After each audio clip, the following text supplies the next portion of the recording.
Okay, so now we are now on, okay, good afternoon everyone. So here are going to discuss about the 12 qualities of the Japanese language and what makes it unique among different languages. No?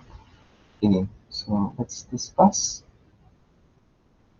So here's the outline. So I have listed down 12 qualities of the Japanese language that I found unique and among, and of course, this will help us learn better about the Japanese. No? Kasi by knowing this, what are the qualities of a person, just like a person, we could know exactly ano ba yung gusto niya, ano ba yung uh, ayaw niya, mas makikilala mo siya. In a similar fashion, ganun din sa language. Kailangan malaman mo ano ba yung qualities ng language na yun. So basically, this is to avoid yung mga misconception natin.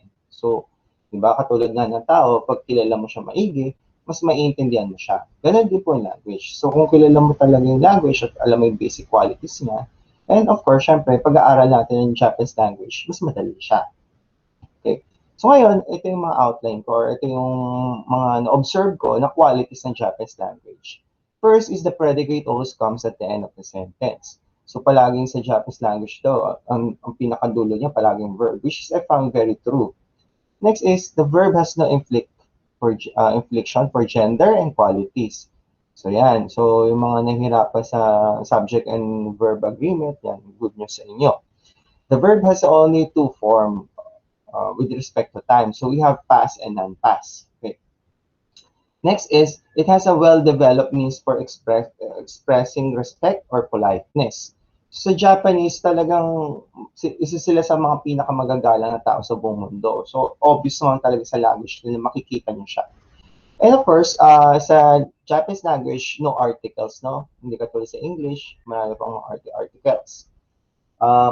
Next is, the Japanese has its nouns has no plural form. So halos wala siyang plural form. Di katulad sa English saka Tagalog, meron.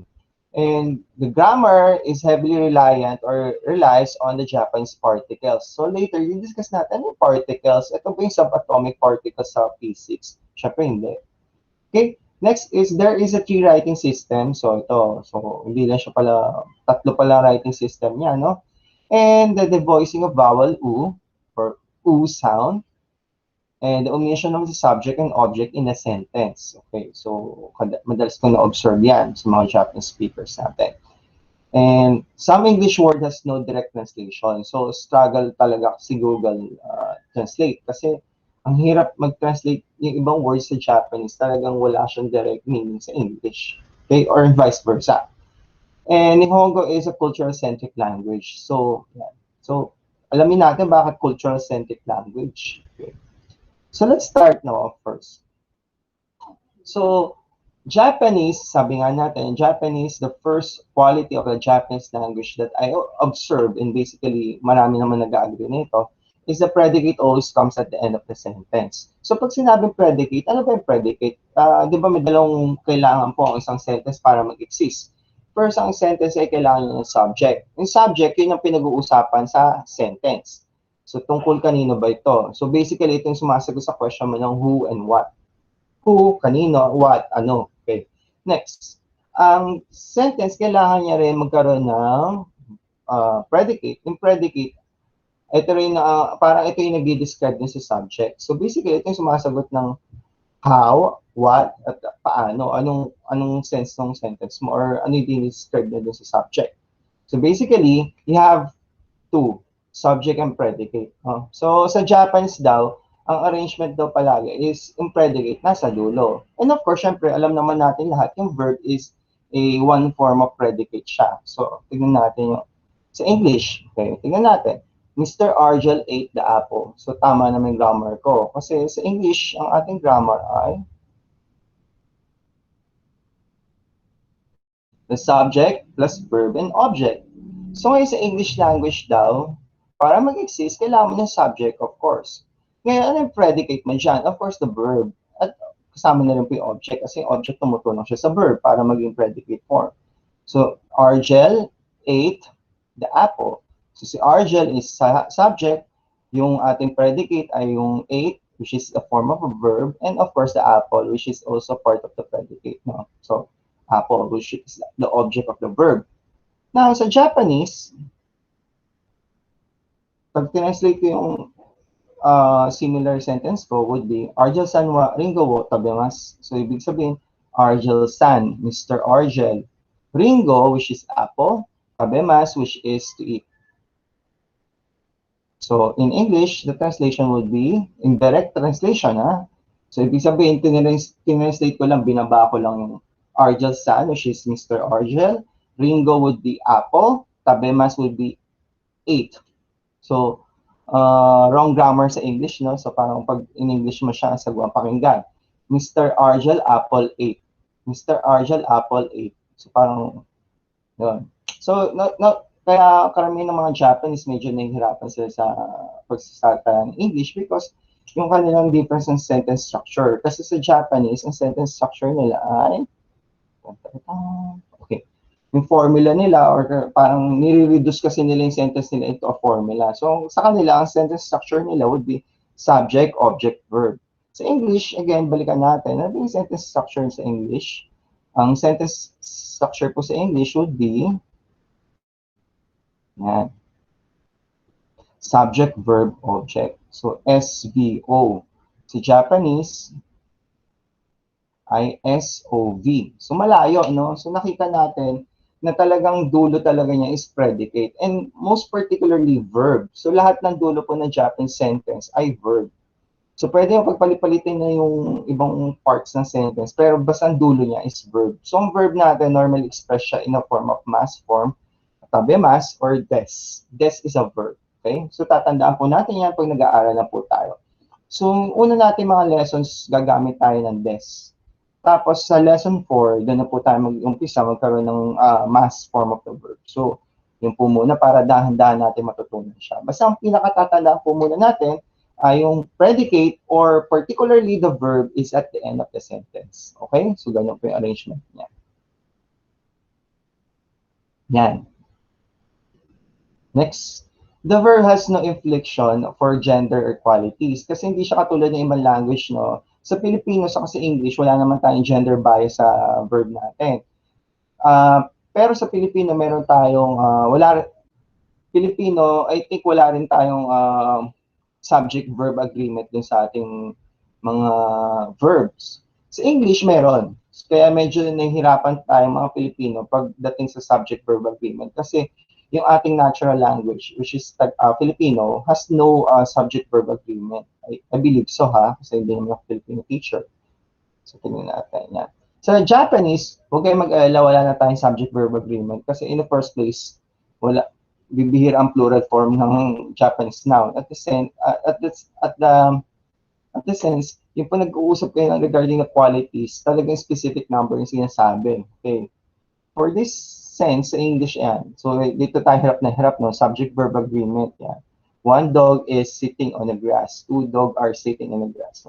So, syempre, in our Nihongo language na pag-aaralan natin, okay mag-alala. So, wala tayong ganyan-ganyan. Okay? Wala rin siyang gender of inflections. So, hindi mo kailangan alamin kung babae siya, lalaki, or neutral. Yan. Another thing na gusto ko rin sa Japanese language is, ito siya. Yung verb niya has two form lang in respective time. Hindi katulad sa English, tatlo. Past, present, future, no? Sa Japanese, dalawa lang siya. Past, saka non-past. Tapos at hindi tapos. Okay. So ngayon, pag sinabi mong past, of course, tapos yan. The action is completed. Pag sinabi mo non-past, the action is either ongoing siya or will be happening in the future. So, ganun siya, no? So, non-past refers to the present or the future tense. Basta ang tawag natin dyan is non-past kasi isang expression yung ginagamit siya. Okay. Next, ito. So, sa Japanese language, unlike the Chinese, kasi kala natin parehas sila. Actually, pag in-analyze mo pala, Mandarin, no, medyo hindi ganun ka-well-developed ang kanilang expression for respect and politeness. So, similar kasi in Japanese, if you study yung Hangul or Korean language, matindi rin emphasis for respect and honor, no, politeness sa kanilang society. And of course, it's no surprise to us that Japanese are are one of the most polite, or well, parang sa kanila yung society nila is structured. Saka pag if you are old person sa Japan, you are well respected, no, unlike sa ibang countries na medyo pag old, medyo yun nga, parang tingin sa'yo retirement ka lang or retiree. Sa kanila, they value yung experience mo. Of course, they pay respect for your contribution for your country. So, ganun sa kanila. So, ngayon, sa atin sa Tagalog language, paano tayo mag-express ng respect? Siyempre, pag gagamit tayo ng opo at po, hanggang doon na lang, opo, opo, po, opo, hindi po, di ba? Parang, pag ginamit mo siya, either stand alone siya or lalagay mo sa dulo, opo, hindi po. Parang gano'n, no? Sa Japanese, bukod sa may nilalagay ka sa dulo at meron kang sinasagot mo siya using one word, marami siyang way to express yung honor, politeness. And actually, ito yung isa sa mga tricky part ng language na to kasi you have to have the sense kung kailan mo gagamitin yung formal language or formal form, tinatawag na keigo, at yung tinatawag natin casual form or yung plain style or yung parang natural lang. So ito yung nag-aaral ako ng Japanese, ito yung medyo isa sa mga challenges kasi of course, syempre, kailangan malamin, it's based on situation, no? So, pag sinabi natin formal form, we are referring to person of authority. So, ibig sabihin, gagamit ka ng speech na ganitong style. Pagkausap mo si teacher, si sensei, pagkausap mo yung client mo, formal ka, pagkausap mo yung elderly, matatandang tao, or mas senior sa inyo, or gagamit ka nito pag yung kausap mo tao may elevated ng kanyang stature sa society. Kasi sa Japanese language, isa siya sa mga languages na pansin ko na malalaman mo kaagad sa wording ng tao kung gaano sila ka-close. Kasi kung medyo distance yung tao sa kausap niya, yung kanyang default mode is gagamit siya ng formal. So, ibig sabihin, you will gauge na yung kanilang relationship, hindi ganun ka-close. Ngayon, pag gumagamit siya madalas na plain form, it's either talagang close sila, as in friend na friend or close friend talaga. Another thing is, of course, yung na-mention ko nga po kanina na social structure, no? Social hierarchy. So, pag teacher, dapat formal na ginagamit. Pag senior, dapat formal. Pag boss mo, of course, syempre dapat formal. Tapos person of authority, formal tayo. So yun ang, at of course, syempre, yung ibang tao, mas gusto na nila magsalita ng keigo kasi mas madalas keigo yung ginagamit para to avoid yung any form of disrespect. And of course, syempre, mas mainam yung medyo sa Asian languages kasi, mas mainam na medyo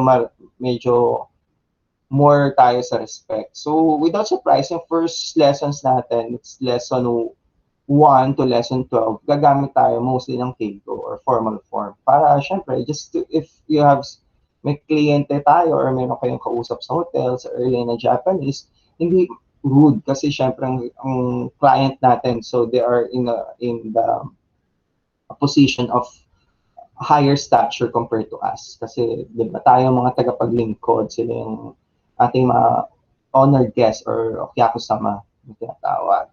Next, of course, plain form. Ang plain form, ginagamit siya pag, ito nga, pag yung stature mas mababa sa'yo or mas equal kayo. For example, ako, teacher, di ba, sensei. Ang gagamitin ko sa mga estudyante ko, hindi ako gagamit ng formal form kasi mas mababa sila sa akin or mas mataas ang authority ko compared with my students. So, ang gagamitin ko would be plain form. So, instead na opo ako, hindi po, ang ginagamit ko, di ba, pag Tagalog, is, gawin na to, gano'n na. Hindi ko sasabihin, gawin na po ito, di ba? Kasi syempre, ano yan, parang awkward. Okay. Next is, ginagamit din natin yung plain form pag close kayo. Alam mo, kayong dalawa na nag-uusap, parang walang social barrier. Yun. So, plain form. So, this is normal pag nag-uusap yung mag-asawa, yan, kasi syempre close sila dahil mag-asawa na nga, or mag-jowa, or talaga mga close friends, di ba? Kahit yung abogado yung kausap mo, dahil kababata mo, hindi na gamit mo plain style form, yung plain lang. Okay? So, yun siya. This formal and plain style form is with respect to social hierarchy, no? Social stature. Okay? Next, ito na yung isa pa nakakabalo dyan. Bukod pa sa may formal, meron pang plain. Meron din tayo tinatawag ng honorific at humble or humility form. Yan. Humble and honorific. Ano yun? Hindi may formal ka na, may plain ka pa. Oh. Ito may dagdag pa. Okay. Yung kanina, nagre-refer siya sa social structure or sa social hierarchy. Anong level mo sa society? Diba? Mas mataas ka ba? Mas mababa? Ito namang honorific sa humble, quite a tricky. Of course, syempre nahirapan din ako nung una. Honorific, pag nagre-refer ka ng bagay or action ng ibang tao, kasi ginagawa natin, we want them to be honored. So, ibig sabihin, tinataas natin sila. Diba? Honorific. So, example niya is, classic example would be, if you're referring now to the father ng ibang tao, gumagamit ka ng otosan. Otosan, father ng ibang tao.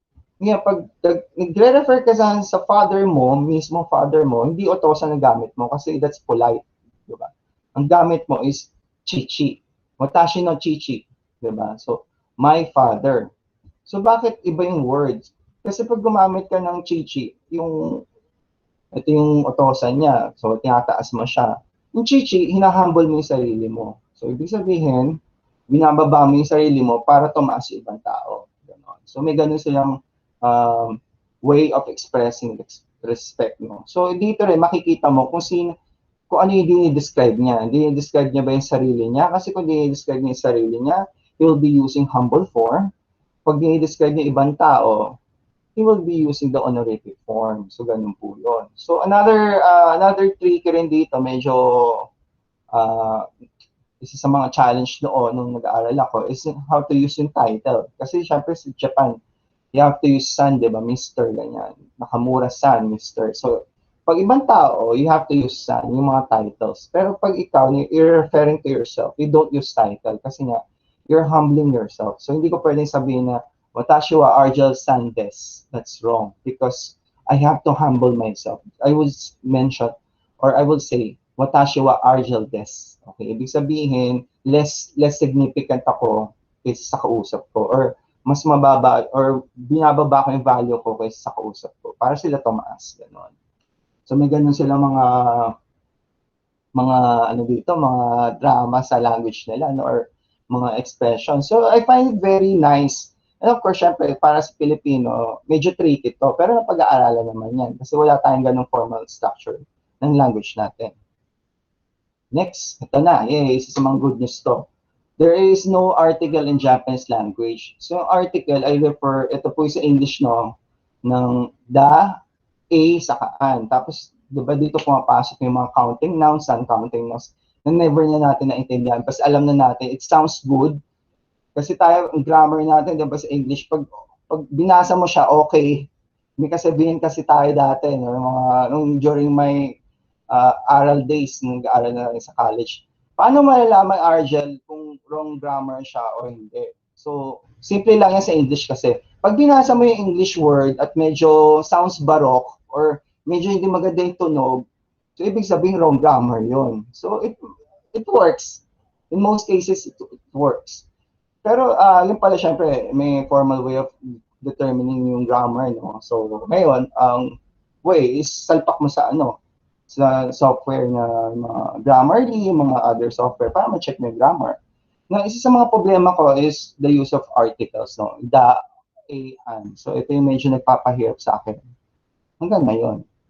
So, sa English, importante siya. Katulad na itong English word ko, Argel Apple 8. So, wala akong article da. So, para sa may article da, it indicates yung object or it indicates a noun that will be used for an object. Yung interpretation kasi siya. Pero sa Japanese, wala talagang article. Okay? So, Argel-san is Mr. Argel or Argel. Ringo is apple and tabemas is it. So, ano yung wa and wo? So, hindi po siya article, no? Tinatawag po natin siyang particle. Tapos, mamaya may mention ko sila, yung importance nila. Kasi talagang sila, isa siyang bagay na dapat aralin talaga. At actually, yung grammar natin, sila lang inaaral talaga natin. Okay? Next. Yan. Okay. Most noun has no plural form. So bakit? Ganun walang plural form in Japanese language. So ibig sabihin, pag nagsasalita sa ng watashi wa sushi desu, Hindi, ibig sabihin ng isang sushi or marami. Ganon. Ngayon, kung gusto talaga nila i-emphasize na plural yung form ng noun, gagamit sila ng mga ito. First, gagamit sila ng tachi or ra. Example, watashi. Watashi is I, ako. Ngayon, marami, we. Watashi, tachi. I plus tachi equals we. Marami. Maraming kami. Or naging kami na. Diba? Tapos, yung isa naman, gagamit din, pwede rin sila gumamit ng ra. Kare, he. He. He, kare. Ngayon, lalagyan mo ng ra, kare, ra. Ibig sabihin, they na puro lalaki. So, ganun siya. Now, may another technique din para paramihin ng noun is basically repeat the noun. Ganun lang po siya. Example, kito, bito. Kito, which is person, bito is the derivative form of hito, naging bito na nga lang. Hito, bito, ibig sabihin tao. Pag hito, tao. Either isa or marami yan. Pero, pag sinabi mong hito, bito, it means to say, maraming tao. Literally talaga siya. It's a plural form. Now, yun nga, sa English, di ba, kaya tayo may challenge sa paggamit ng subject-verb agreement kasi nga may plural form yung nouns. Diba? Doon pumapasok yung mga irregular plural form, yung mga access, ganyan, di ba? Mga ganon. So, sa Japanese, wala tayong masyadong problema sa ganyan. Kasi nga, bihirang gamitin yung ganitong nouns na plural. Bibihira. Ginagamit lang talaga siya kung kailangan mo i-emphasize na talagang plural yung form ng noun na gano'n. Pero in most cases, talagang ano siya. Kaya tutuwa nga ako yun. Yan. Next, ito na. Sa English, okay, grammar heavily relies on the Japanese particle. Sa English kasi, ang grammar natin, nagre-rely tayo saan? Diba? Nagre-rely po tayo ng grammar sa ating subject, sa ating sentence structure. Ano ba yung sentence structure po sa English language?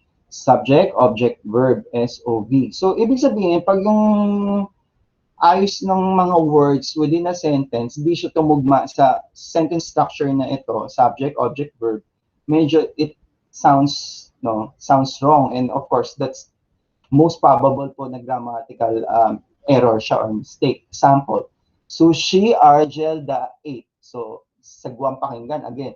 Sushi Argel the 8. Hindi natin na kung naiintindihan niya siya, may talent kayo mag-intindi ng ibang tao. Pero kung ganyan po yung sentence natin, if it's a native speaker, mukhang hindi tayo naiintindihan. Pero nagets niya naman yung gusto niyang sabihin na something to do with sushi, Argel, and the 8. Okay. So, kung na-process po ng brain, magigets niya. Kung syempre, nakakatawa at grammatically wrong po siya. Ayun. Yan. So, nakita natin, ang grammar ng English, nagre-relay po siya sa sentence structure. So, wrong sentence structure or placement of words and other articles po sa English language will result to grammar or mistakes sa grammar. Okay? Ngayon, try natin itong word na to sa English. Okay? Na-convert natin siya in Japanese. No? Tignan natin. English, sushi, Mr. Argel da 8. Okay. Sushi, Mr. Argel da 8.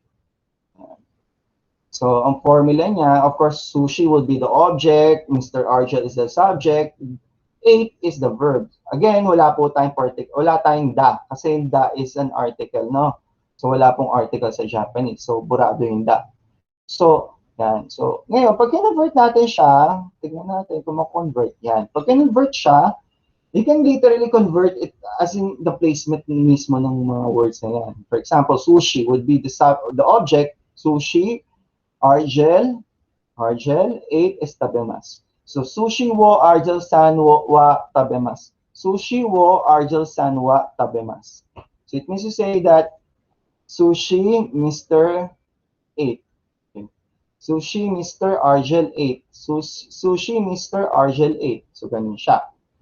So, pwede siyang, actually, grammatically correct to kasi nga, as long as the particle is in proper order, and of course, the verb is at the end, which is yung tabemas mo nga, it's a verb, talaga nasa end siya, acceptable siya.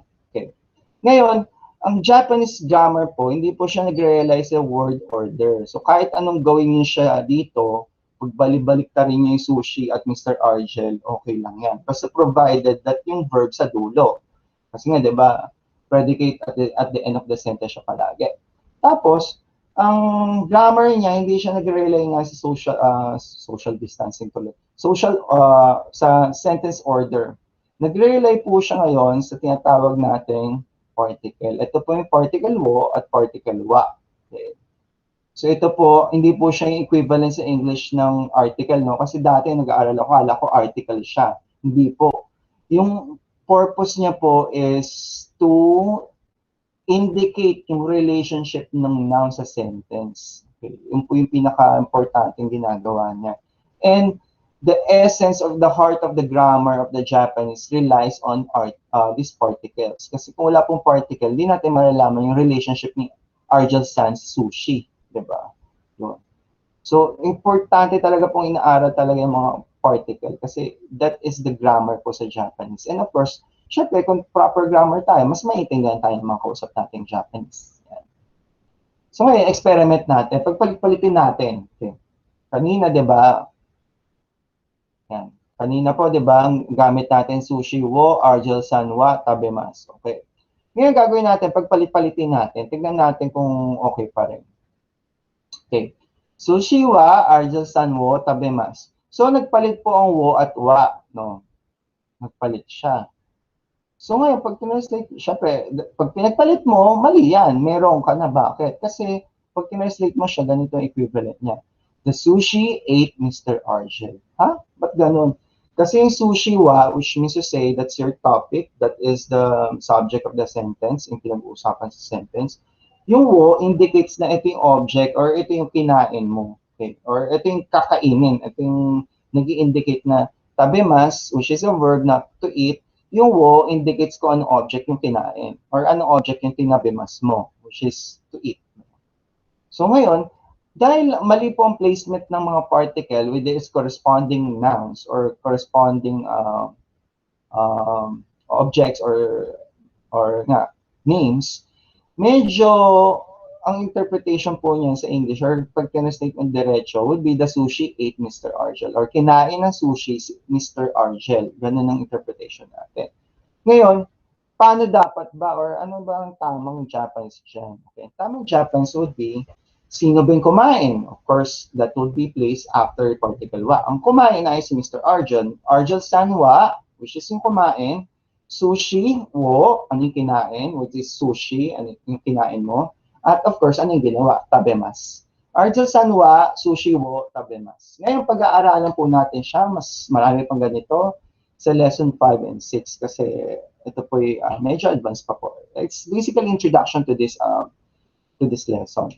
Basta importante po dito, more ang ating golden nuggets to be picked dito sa lesson na to is number 1, ang grammar po natin sa Japanese, reliant po siya sa particle, hindi po siya sa sentence order. Kahit pagbalik-balik na rin siya, as long as na verb sa dulo, okay yun. Next is, yung ating mga particle po, it modifies or it describes the relationship ng mga nouns na kasunod niya. Example, Argel-san wa. Okay, dinidescribe niya yung Argel-san wa, hindi po yung sushi. Okay. Si sushi po, dinidescribe naman po siya ni particle wo. Ganun po, after siya. Ang particle are placed after the nouns which they modifies. Okay. Eh sir, pwede po bang bukod sa nouns, okay, meron pang mga, di ba, pwede gagamit ka rin ng adjectives, mga adverb. Pwedeng i-modify siya ng particle. So, next advanced lesson pa po yun. So, as of now, i-discuss muna natin ito. Hindi tayo magulo. Next. There are 3 writing system po sa Japanese. So, the first one would be yung pinakapag-aaralan muna natin is the hiragana. Bakit? Kasi ito po yung way to express yung mga pinagsasabi kong kaninang particle kanina, no?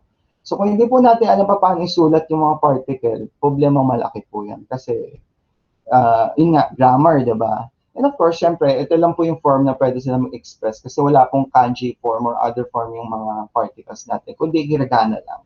Okay. So, kung itong hiragana, para siyang yung equivalent ng mga baybayin natin, para mga bulati yan. Diba? Next.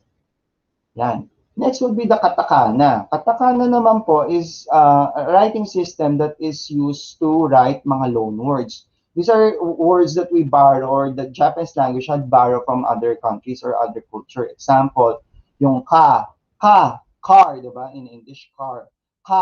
Di ba? So, paano mo isusulat yun? Wala naman talagang C, di ba? Okay. So, susulat na siya using katakana. Okay. Katakana will indicate that these are modern loan words, no?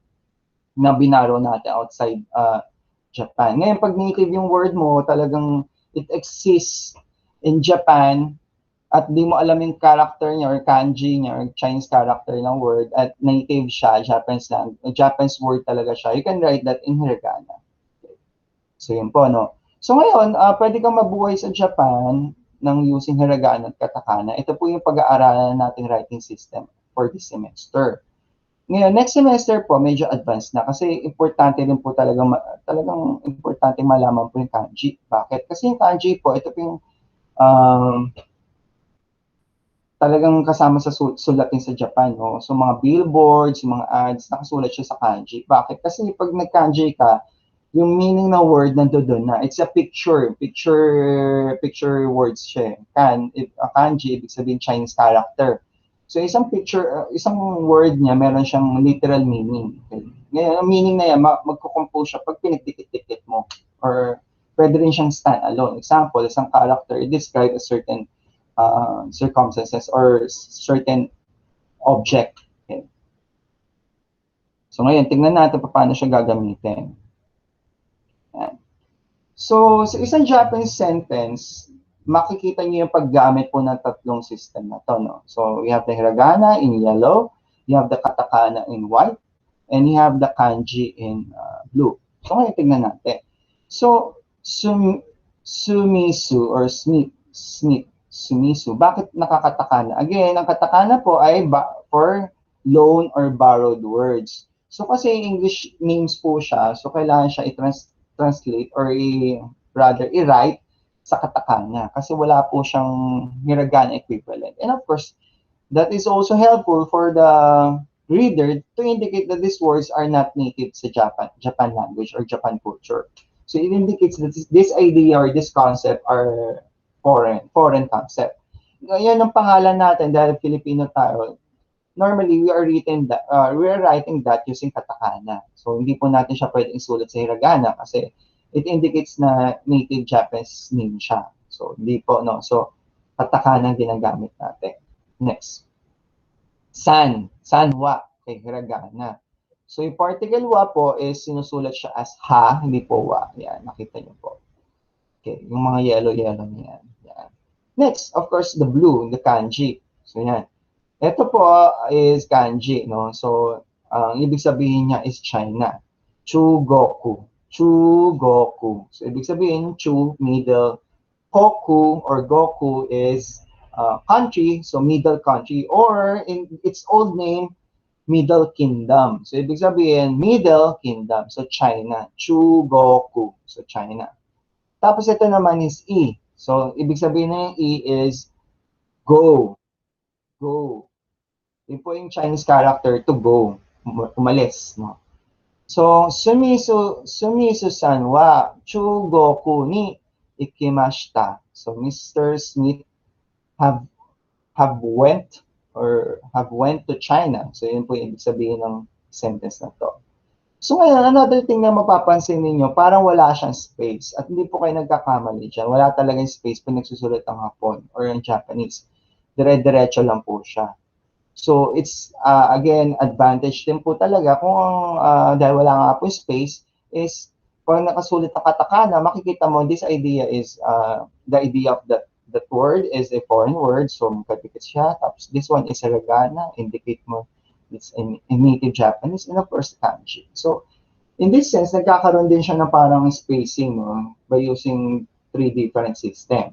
And another thing that I kala ko, typo lang talaga, promise, is the use of the circle or maru. Kasi wala po silang period, okay? So wala silang period, they use to end their sentence using small bilog or maru. Okay. Next, the voicing of u. Okay, there are words na hindi po natin minimension ng U. Sample, ito yung mga classic example natin. Hindi po natin tinatawag tong Naruto anime character natin na si Sasuke, as in Sasuke, no? Pangit.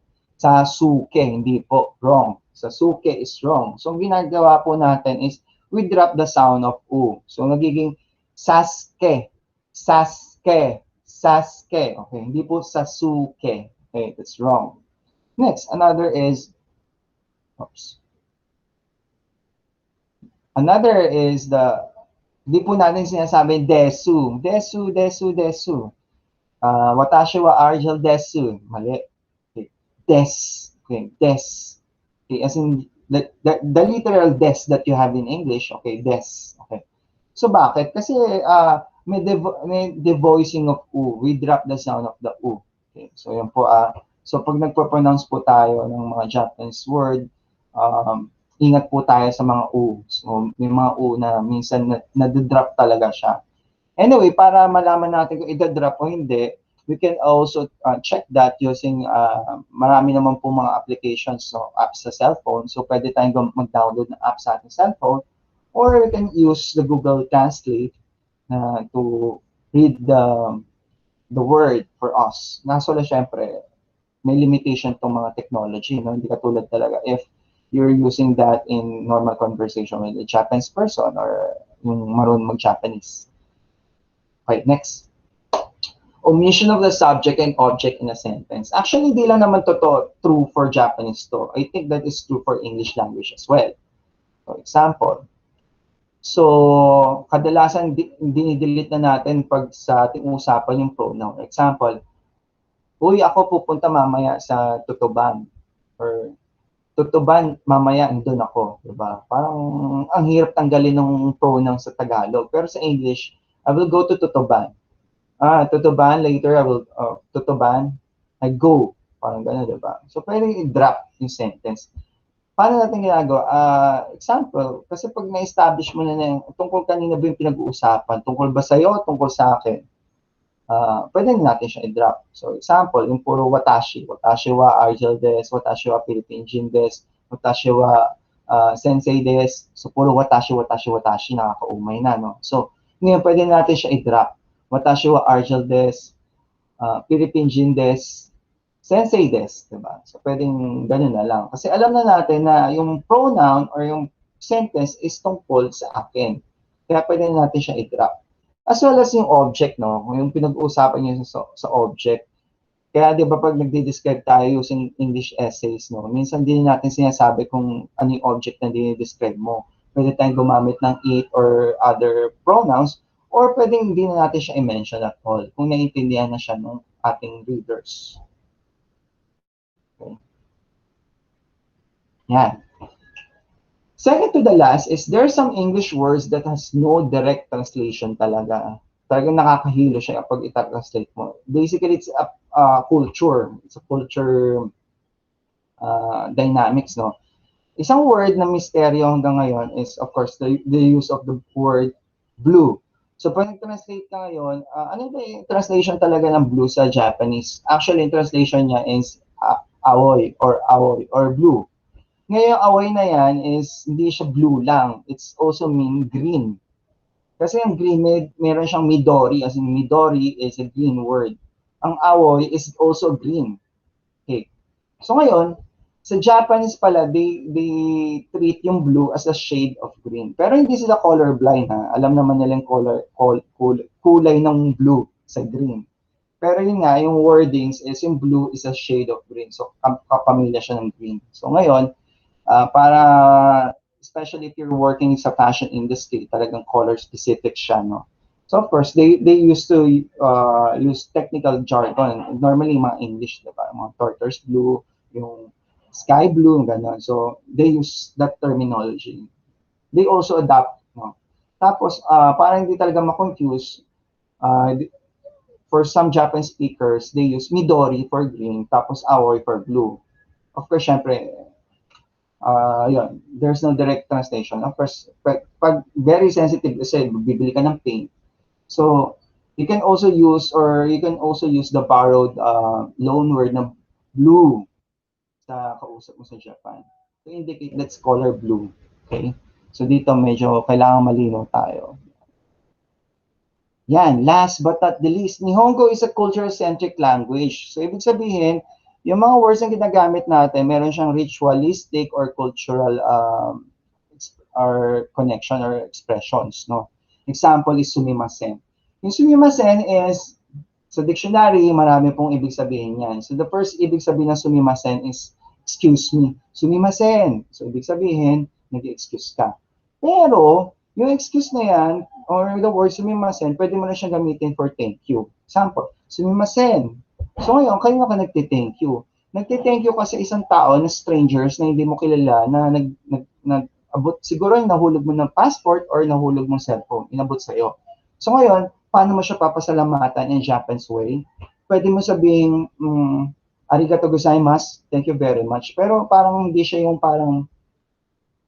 natural or hindi siya yung parang local way or native way of how to say thank you, no? So arigato gozaimasu is thank you very much, di ba? Sa English, thank you very much. So it's quite normal.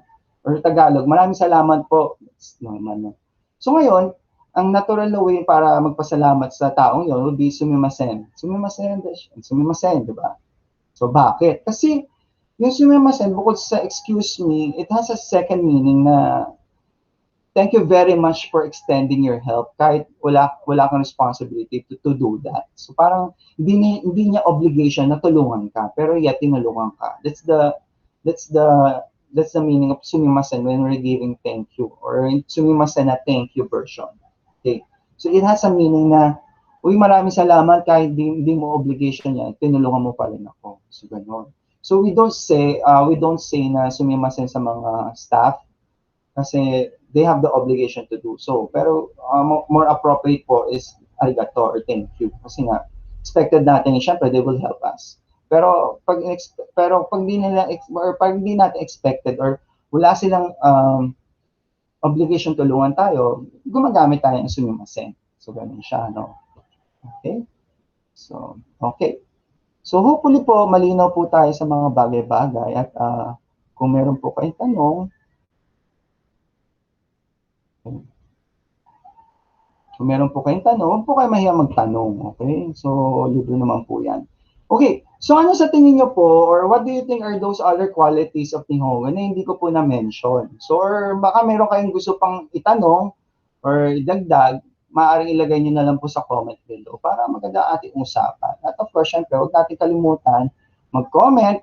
Yung comment niyo is valuable, mag-suggest. And of course, kung natuwa naman kayo sa video na to, nakatulong siya sa inyo, like po tayo or subscribe. Maraming salamat po. Thank you.